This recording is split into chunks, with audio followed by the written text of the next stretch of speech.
Okay, we're back, I think. I hope you guys can hear me now. Hope some of you are still there and haven't gone to surfing the web and go from there. And there we go. Now we're set. I hope we got one viewer. That's Pastor Gelbach out in the narthex, and hope we can be heard now. We found the setting in one of the programs that we adjusted, and here we are. So we got the thumbs up. We're good to go. Sorry about that. 2 weeks of rust, I suppose, huh? So the wrath of God is revealed from heaven against all ungodliness. We're in Romans 1:18. Revealed from heaven against all ungodliness and unrighteousness of men. So the whole idea there is, of course, as I said before you could hear me, of course Gelbach could hear me because he reads lips, but that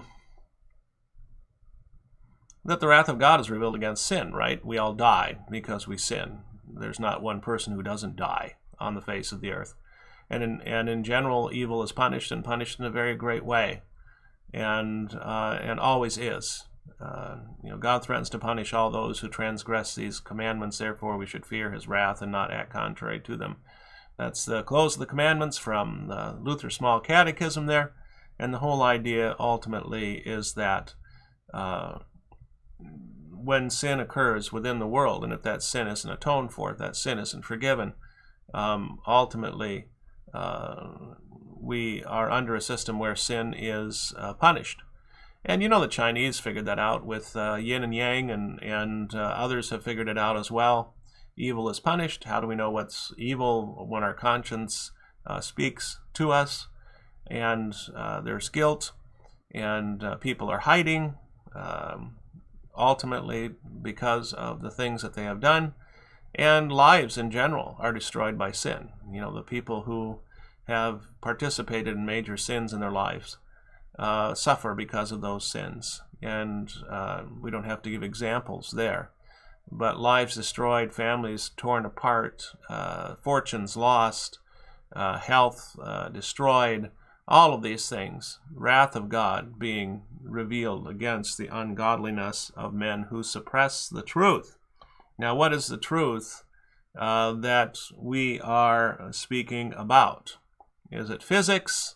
As the fact that, this is so ridiculous, but as the fact that Christianity has the truth of physics, and the world suppresses that truth with their concepts of physics, or with its concepts of physics. No, is it chemistry? No, history? Well, we can argue about what we see as important in history and what we don't see as important in history.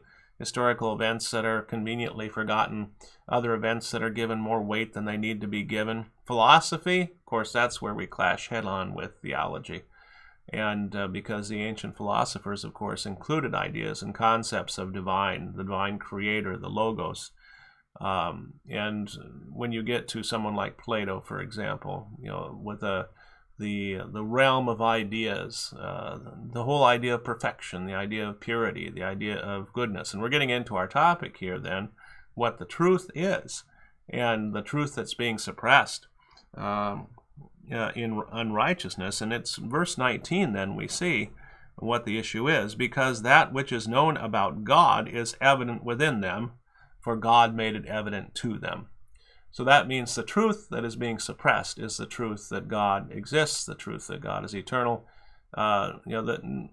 Let's step back there. Not just that God exists or that God exists.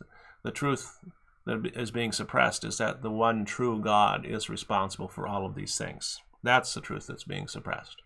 And we're going to get into that right now. So go to our next slide here. If we can get out of one program and get into the next program. If I can find my cursor. And let's see where that cursor went to. Let's try this. Oh, it works. Here's Luther. The wrath of God is revealed, namely, in the same gospel it is announced that God is angry, although until now he is postponing punishment. That is, ultimately, he's not bringing everything to a close on the last day and consigning those to hell that have rejected him, the earth being destroyed with fire and renewed It's what they call the kingdom of God's grace, letting sin continue from heaven against all ungodliness on account of their turning away from the true God. So, not that God exists, but turning away from the true God. That's the point here. That's the truth that's being suppressed. The truth of the true God. And there's a turning away from the true God and wickedness on account of their turning away or turning to idol worship of men, especially of the Gentiles. So you have two subtle ideas here. Man becomes ungodly because he turns away from the true God, and he becomes wicked because he turns to the worship of idols, idols created by men, who by their wickedness, that is by attributing his honors to others, suppress, that is by not glorifying God, giving thanks to him and worshiping him, the truth of God. That is the true known God, or the true knowledge concerning God. But that they have the truth of God and have held it back, he now shows. This is what Luther is saying about Paul here in Romans 1:19, and then what progresses here in 20 through 23. So, now some skepticism arises, right? And, oh, well, what can be known of God? If we don't have the Bible, we can't know much about God at all. Right? So the idea. Or, well, does God really leave a footprint someplace? Does he leave a fingerprint? Does he give us knowledge apart from Scripture? Well, it's what's called the natural knowledge of God. What's innate within us. And how does that work? Well, here's a picture of what we're talking about here. Man who turns away from God, and man turns toward idols created by men. And what's the supreme idol created by man? The supreme idol created by man is, of course, himself. Himself. And not just the best singer in the country this year, although it's aptly named, that show on television, American Idol, right? Because that's exactly true. That's who we worship. The best singer who comes up with the best song. And if we like that song, then we worship that earthly deity by paying money to hear the song and going to the concerts to see the song, and then talking wonderfully about the person who sings the song. Oh, they're so wonderful. Oh, they're so good because they sing this song. American Idol, aptly named. But Paul is saying there's two things going on here. We turn away from the true God and we turn towards false gods. I've said this a couple of weeks ago, right? Our heart is never empty. Our soul is never empty. Either Christ is there or Satan's there. And the same is true when we turn away from God, we're going to turn to something else. The primary sin of man is a sin against the first commandment. You shall have no other gods. We should fear, love, and trust in God above all things. And all the rest of the commandments are just commentaries on that first commandment. How is it that we have other gods when it comes to misusing the name of God, or the Sabbath day, or our parents, or murder, or adultery, or stealing, or bearing false witness, or coveting people's stuff, or coveting people's relationships? How is it that we create idols? How is it that we create gods in doing so? Right? This is the point. So I hope you can grab this picture and keep it in your mind. This is what man does. He just doesn't turn away from God. In turning away from God, he turns to somebody else. And that is an idol of his own creation. So, for what can be known about God is plain to them because God has shown it to them. What has God shown man about himself? What has he shown man about himself? And here you might be asking yourself, well, what is God showing man about what is it? What has he shown me about him? Well, I don't know if he's shown me much about him at all.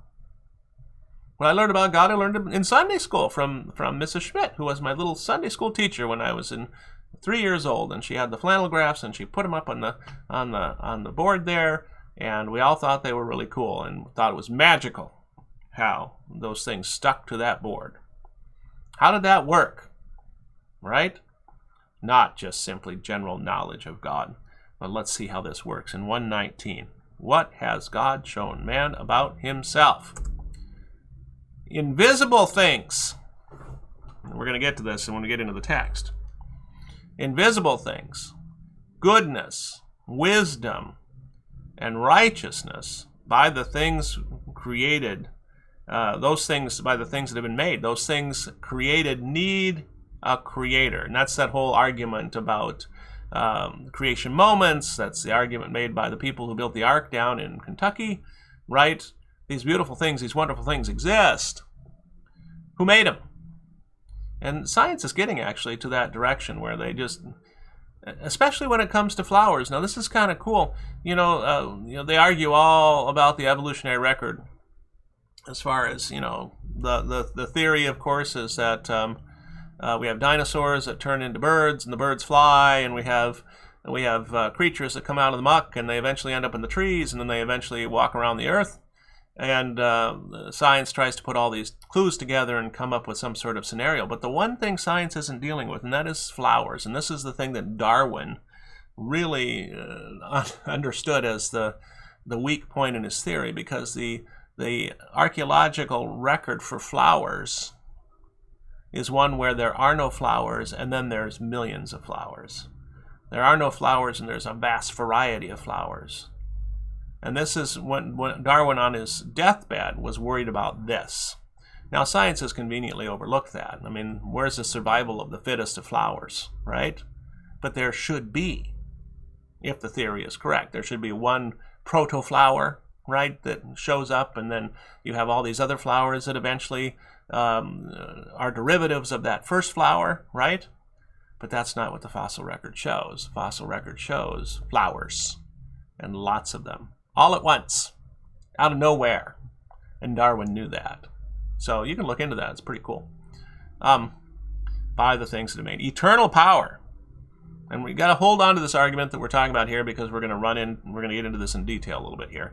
Eternal power, his strength as his works demonstrate, and deity, that he really is God, right? You have this volcano that has gone off down in St. Vincent, right? And everybody's left the island down there. Nobody really thinks about a volcano until it goes off, and in a matter of moments can completely engulf an entire island. Wow, that's power. And so that's why over in Indonesia they worship volcanoes, right? Secretly, because it's a Muslim country, but when you're buried in Indonesia, your head is always facing the volcano on the island, because they were volcano worshippers. That he really is God. Now, you have to stay with me here. Even if the wise of this world did not perceive the creation of the world, they could have recognized the invisible things of God from the works of the created world, namely by taking as word in Scripture those works that testify of God. That's Luther again. How does this work, though? How does it work? Well, let's take a look. That the divinity and eternity and power of God are known by man can be demonstrated by the fact that idols made by man are called gods. Get this, right? It's in the creation of idols that we see that God has implanted in man the idea of himself, because man creates gods. Get it? The fact that man creates gods, or God with the beliefs, and then the man creates these idols, and then gives those idols all of these attributes, divine attributes, the attributes we call divine, immortal, never can die, eternal, has been around forever, powerful, can do anything, and can help, right? Whoever prays to the 100,000 gods in India is hoping for help. If you pray to the monkey god in China, you're hoping for help. Why are you doing that? Because implanted within you is the idea that God exists. And that's what Paul says in Acts 17, right? God wants to be found by man. So he implants in this idea of his existence. And man proves that it's there by creating idols and then giving them divine attributes. That's what Paul is getting at here. It's an incredibly wonderful argument. Why would they give the idols such qualities unless they believe those specific qualities to be godlike? Why invisibility? Why immortality? Why wisdom? Why power? Why justice? Why graciousness? Where did these ideas come from? That God exists and he has all these qualities. If God had not implanted these ideas in man. And it's universal. It's around the world, as we're going to see. This was their error, that they did not worship the divinity untouched, but changed and adjusted it to their desires and needs. Everyone wanted to see the divinity in the one who appealed to him, and so they changed the truth of God into a lie. It's a theological insight of the conscience. So everybody has this idea within them of the existence of a divine something. And so then they create that divine something to be what they want it to be. And that's why you have hundreds of thousands of gods in India. That's why you had hundreds of gods in Rome. You have hundreds, you have dozens and dozens of gods in Greece. We're going to get into that in just a second. Let's take a look at that verse 20, 120. For since the creation of the world, his invisible attributes, his eternal power, divine nature, have been clearly seen, being understood through what has been made, so that they are without excuse. For even though they knew God, they did not honor him as God or give thanks, but they became futile in their speculations, and their foolish heart was darkened. Now, what are those speculations? What are we talking about here? So let's go to the next slide. Here are just a basic overview of the Greek gods and goddesses, right? Zeus on the top, Hestia, Poseidon, Hades, and Hera, Artemis, Apollo, Hermes, Aphrodite, or Deity, Ares, and Athena. And that's just your basic run-of-the-mill structure there. But how many do we have? 1, 2, 3, 4, 5, 6, 7, 8, 9, 10. They had a whole lot more than just 10. But these are the big ones. This is a Greek structure of what they considered to be divinities. Okay, now let's move on here. Here's the huge family tree, and I'm sorry it's so small. I just put it up on the screen for effect. You can see it is a gigantic family chart or tree of gods and goddesses, and this doesn't exhaust the Greek pantheon, as they say. So you have the primordial gods up at the top, and then you have the Titans, and then the Olympians. And these all relate to each other. These are all figments of man's imagination, but the idea that gods and goddesses exist, they're there in their mind. And so, well, what are those gods? Who are those gods? What do they do? And so each one of these gods and goddesses end up having specific traits and doing specific things. Okay? Now, let's go to the Romans. Okay, the Romans and the Greeks kind of overlap a little bit, but not completely and totally. Romans, I think, had a total of over 600 gods and goddesses. And I'm bringing this out to point out to you the context of the writing of Paul and demonstrating that God has revealed himself to man within man, and man shows that he has knowledge of God by creating his own gods. That's the point. And not just a few, but thousands. So here's the Roman gods and goddesses, right? And then you also have the Greek equivalent. So you had this Jupiter instead of Zeus, and Juno instead of Hera, and Dis instead of Pluto. You have it there. Mars instead of Ares, and their own versions, kind of in the same way that the Greeks used them. But there's a difference. Now, where do we get the whole development of the saints within the Christian church? One of the theories is that the church came along and to supplant all these ideas of gods and goddesses in the Roman Empire and in ultimately the Byzantine Empire, which was Greek, of course. Well, you've got this god or goddess that does this. Well, we've got a saint that does that. And so you created this idea of saints that had the same powers as gods and goddesses. And so then people would pray to the saints like they had prayed to the gods and goddesses. And they were like, oh, okay. Well, Christianity has gods and goddesses. We can do the same thing we did before. And that really wasn't cleared up until we got to the Reformation, interestingly enough. Right?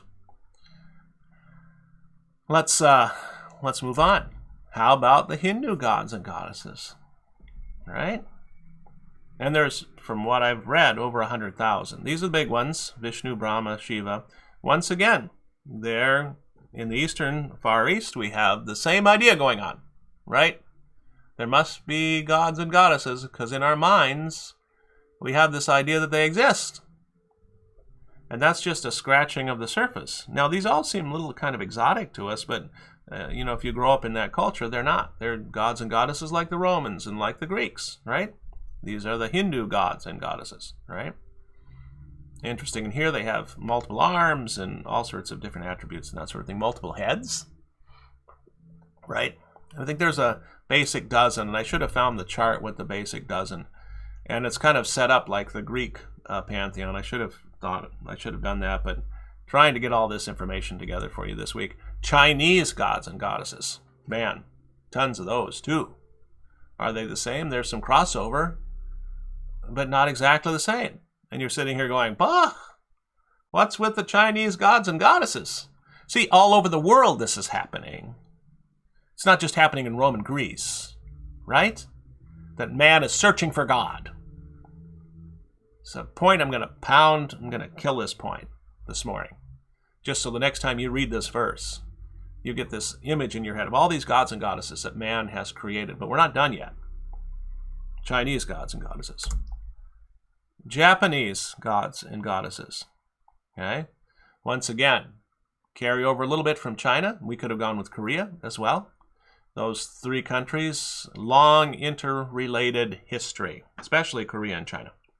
Okay, but Japan plays a role, but of course it's kind of like Japan is the England of the Far East, right? They are related to China and Korea, but they live off the coast, just like England related to Europe, but it lives off the coast. Same thing, right? But Japanese gods and goddesses. Well, what does this have to do with us, Pastor? That's Far East, that's ancient Rome, that's ancient Greece. Man doesn't do this today. Man is scientific man. He doesn't have the idea of God in his head. And so he's not interested in any of this stuff. That's for those strange people that live in those strange countries that we're never going to travel to. So why are you giving? Although, people dressed in this way I saw last night at Home Depot. And they were dressed that way because of their understanding of the gods and goddesses that they have in their head. You know what I'm talking about. The Egyptian gods. They had more than just these 10. But these are the big ones. Now this becomes important because, of course, these are the gods then that the children of Israel were familiar with. And the gods that the children of Israel would return to when they rebelled against God, the true God, right? And so this is fascinating stuff. So the Egyptians had developed their own pantheon. And when the children of Israel were then first taken to Egypt, remember Joseph, his wife was a daughter of the priest of On.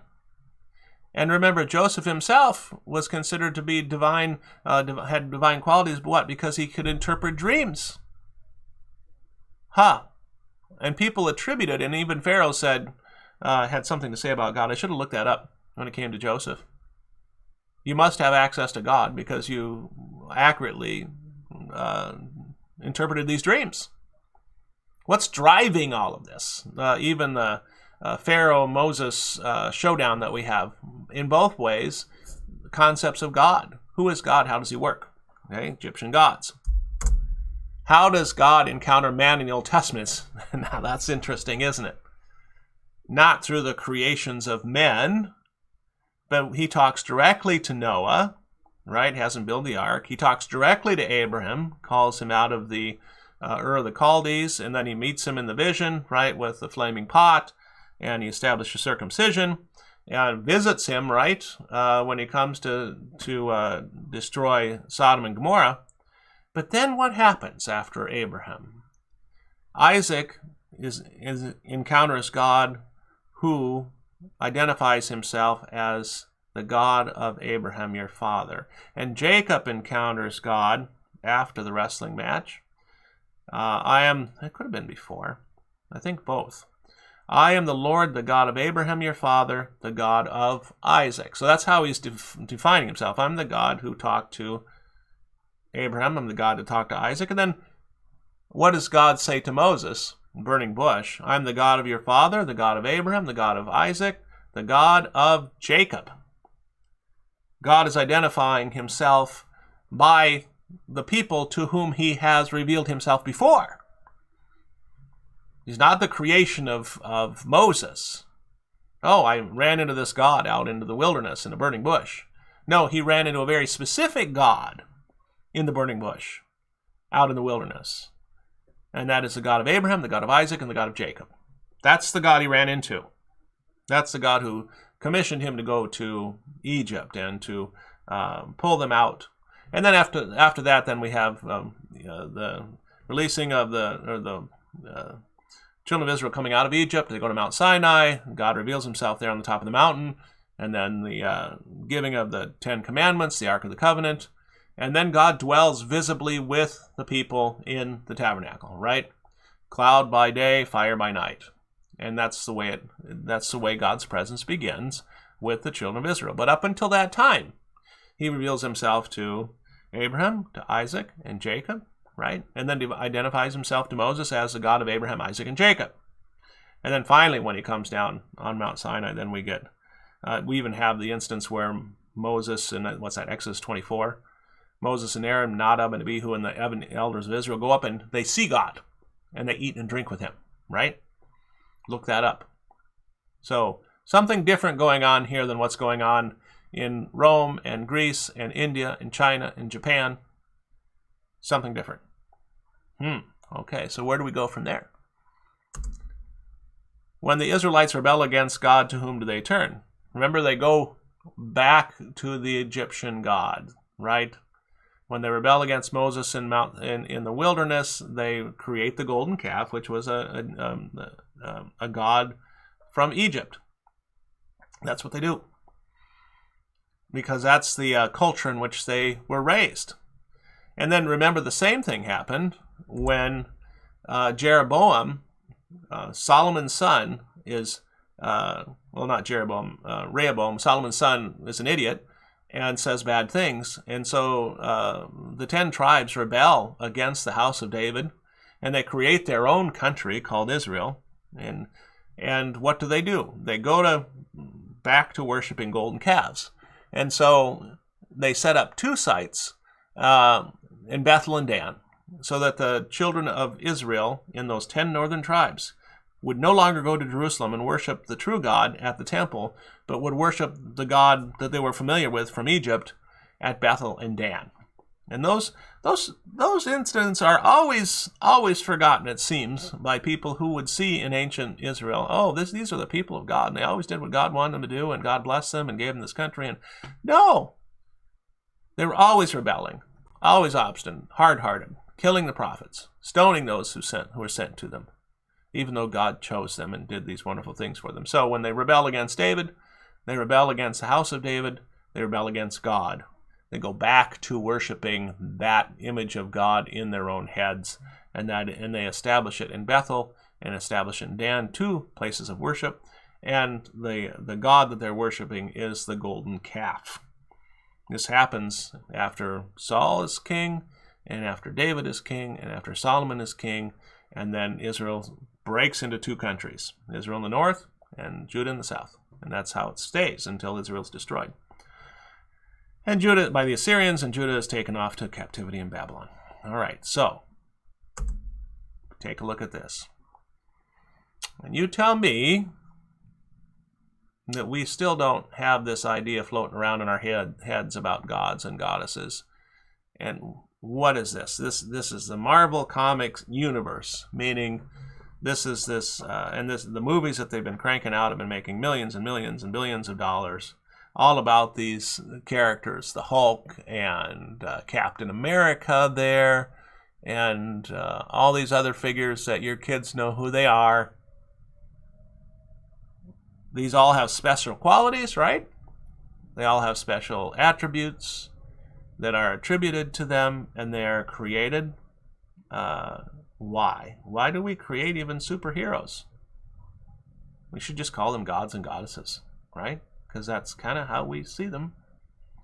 But we're not done here with the Marvel Universe.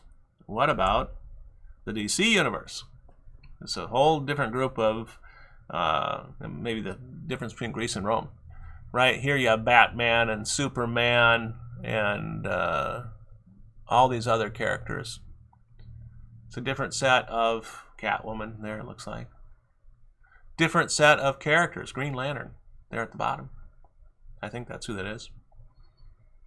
You think, well, that's just pastor. But why is it that people are so interested in them? Why don't they just say, well, superheroes are stupid. You can't be bitten by a spider and climb on a wall. You can't fly. You can have super strength, super hearing. Remember, our science Superman back in the 70s was the $6 million man, only to be overcome by the $7 million woman. Remember that? Remember those series? Right? A man barely alive. What about this? Pokemon, right? All these different Pokemon characters have different attributes. We could bring in Magic the Gathering as well.